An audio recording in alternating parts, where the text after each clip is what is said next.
પટેલના આક્ષેપ પર કાજલ મહેરિયાનો પલટવાર। મારા પર લગાવવામાં આવેલા આક્ષેપોને હું નકારું છું। મારા પર લગાવેલા આક્ષેપોને મારા ભાઈ સાબિત કરી બતાવે। માતાજીના દીવા પર હાથ મૂકીને કહું છું, જવાબ આપવા તૈયાર છું। જો મને ખોટી સાબિત કરી બતાવે તો સંગીતનું પ્રોફેશન છોડી દઈશ। માતાજી વિશે ખરાબ શબ્દો બોલાવ્યા હોવાનો સાગર પટેલનો આરોપ હતો। સ્ટેજ પર આવીને કાનમાં અપશબ્દો કહ્યાનો આરોપ હતો। ત્યાં એક કોક કલાકાર કાજલબેન મહેરિયા કરીને એનું નામ છે। એમને મારે ખૂબ કઈ પરિચય નથી। કોક વાર કદાચ કોઈ સ્ટેજ ઉપર આપણે મળ્યા છે, પણ અંગત મારે એમને કોઈ પરિચય નથી। એમ છતાંય એમના મનમાં મારા વિશે શું અધ્યાવેદ હશે, એમને મારા પ્રત્યે શું ઈર્ષ્યા ભાવના હશે, તે આ પાટીદાર સમાજના ઉમિયામાના ભગતને કદી મેં મારા શબ્દ મારા મોઢેથી કોઈ દાડો અપશબ્દ મેં ઉચ્ચાર્યો નથી।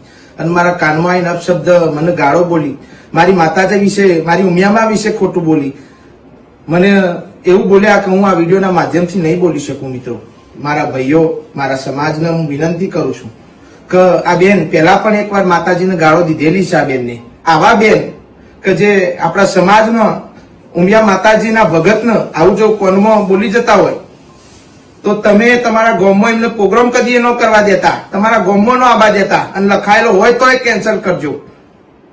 આટલી મારી નમ્ર વિનંતી છે।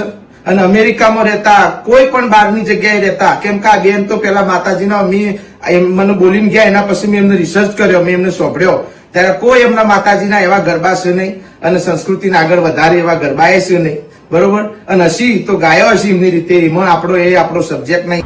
ભાઈ, મોટા ભાઈ, તમે મને સાબિત કરી બતાવજો કે હું આ વસ્તુ બોલી છું। જો હું આ વસ્તુ બોલી હશું તો હું ઉમિયામાએ દીવા પર હાથ મૂકીને કહીશ કે હું આ વસ્તુ નથી બોલી। ઉમિયામા વિશે, પાટીદાર ભાઈઓ વિશે કે સમાજ વિશે કે તમને હું ખરાબ શબ્દ કોઈ બોલી હોઉં તો તમે મારા ઘરે 77 માનો દીવો ઉપાડવા માટે તૈયાર રહેજો। તમે સોગન ખાઈને દીવા પર હાથ મૂકીને તમે મને ખોટી સાબિત કરજો, તો જ હું માનીશ કે હું ખોટી છું, તો જ હું તમારી માફી માંગી શકીશ।